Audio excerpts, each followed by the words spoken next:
Hello friends, 3 இயர்ஸ்க்கு முன்னாடி நான் என்ன பண்ணிட்டு இருந்தேன்னா பிஎட் பண்ணிட்டு இருந்தேன். அப்போ என்ன ஆச்சுன்னு பார்த்தா இயர் எண்டிங்கில் எங்களை டூருக்கு கூட்டிகிட்டு போனாங்க.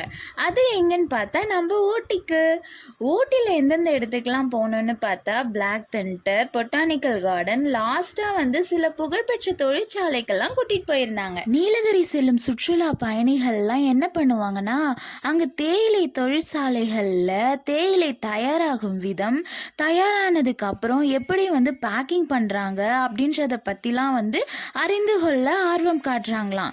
அப்படி நாங்கள் பார்க்க வந்த இடம்தான் ஊட்டியில் புகழ்பெற்ற தேயிலை தொழிற்சாலை. தேயிலை தோட்டத்துக்கு போயிட்டு தேயிலை எல்லாத்தையும் பறிச்சுட்டு தொழிற்சாலைக்கு கொண்டு வரப்படும் தேயிலை செடியின் இலைகளை ஒரு இடத்துல கொட்டி உலர்விக்கப்படுறாங்க. உலர்விக்கப்படும் தேயிலை ஒவ்வொரு கட்டங்களாக இலைகள் சிறிய அளவில் அரைக்கப்படுகின்றது. அதற்கான இயந்திரங்கள் மூலமாகவே அரைக்கப்பட்டு அடுத்த பகுதிக்கு கொண்டு செல்லப்படுகிறது. தேயிலைகள் அரைக்கப்பட்டதுக்கு அப்புறம் பழுப்பு நிறமாக வந்து மாறிடுதான். அப்படி தானாகவே மாற்றம் அடைந்ததுக்கு அப்புறம் தேயிலை தூள்கள் தரம் பிரிக்கப்படும் பகுதிக்கு தானாகவே கொண்டு செல்லப்படுகிறது. அடுத்து பழுப்பு நிறமாக மாறிய தேயிலைகள் மீண்டும் தூளாக்கப்படும் பெரிய அளவில் உள்ள துகள் ஒரு பகுதியிலும் மிகவும் சிறிய அளவில் இருக்கக்கூடிய துகள்கள் மற்றொரு பகுதியிலும் வந்து பிரிக்கப்படுறாங்க. அப்படி தரம் பிரிக்கப்படும் தேயிலைகள் பைகள்ல வந்து பிடிக்கப்படுறாங்க. அப்புறம் தரம் பிரிக்கப்பட்ட தேயிலை துகளுடன் சுவைக்கேற்ப பல்வேறு ஃப்ளேவர்கள் வந்து சேர்க்கப்பட்டு அதன் பின்னர் பேக்கிங் செய்யப்பட்டு விற்பனை செய்யப்படுறாங்க.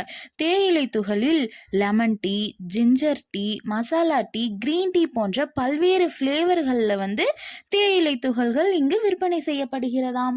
நீலகிரி தேயிலை உற்பத்தி மற்றும் ஏற்றுமதியில் முன்னோடிகளில் ஒன்றாக இருக்கு. நீலகிரியிலிருந்து கொச்சிக்கு தேயிலை கொண்டு செல்ல ரயில் பாதைகள் கட்டப்பட்டிருக்காங்க. சீனாவில் தோன்றிய இந்த பானத்தின் தீவிர ரசிகர்கள் ஏராளமானோர்கள் வந்து இந்தியர்கள் தான்.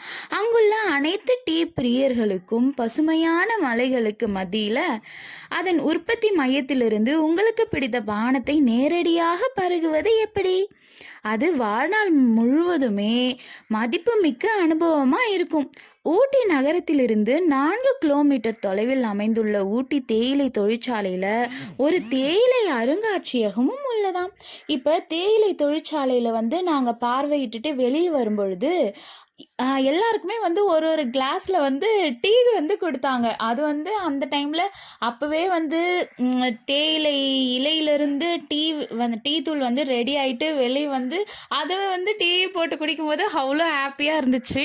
ஊட்டி டீ தூள் அப்படின்னா என்ன?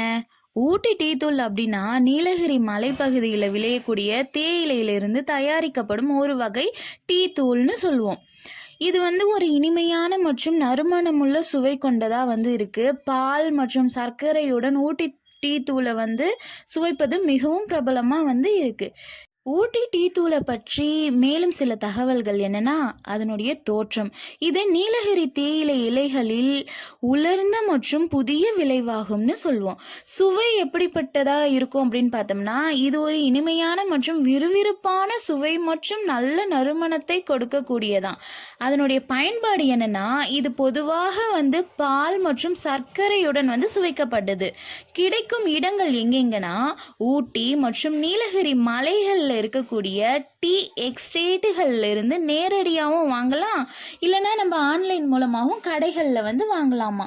காலேஜில் கலப்பயணம்னு சொன்ன உடனே ஹாப்பியாக கிளம்பிடுவோம் சுற்றி பார்க்கறதுக்கு. கலப்பயணம் செல்வது அப்படின்னா வகுப்பறைக்கு வெளியே இருக்கக்கூடிய உண்மையான உலக சூழலில் பாடங்களை கற்றுக்கொள்வதற்கும் அனுபவங்களை பெறுவதற்கும் ஒரு வழியாகும். இது மாணவர்களுடைய கற்றல் அனுபவத்தை வந்து மேம்படுத்துது. புதிய இடங்களுக்கு போயிட்டு ஆராயவும் பல்வேறு விஷயங்களை பற்றி நேரடியாக வந்து அறிவை வந்து பெறுவதற்கும் வந்து உதவுது. உங்களில் எத்தனை பேர் காலேஜ் படிக்கும்போது ஊட்டிக்கு டூர் போயிருக்கீங்கன்னு சொல்லிட்டு கமெண்ட்டில் சொல்லுங்கள். என்னோட சேனல் பிடிச்சிருந்தது அப்படின்னா சப்ஸ்கிரைப் பண்ணிக்கோங்க. டாடா பாய்.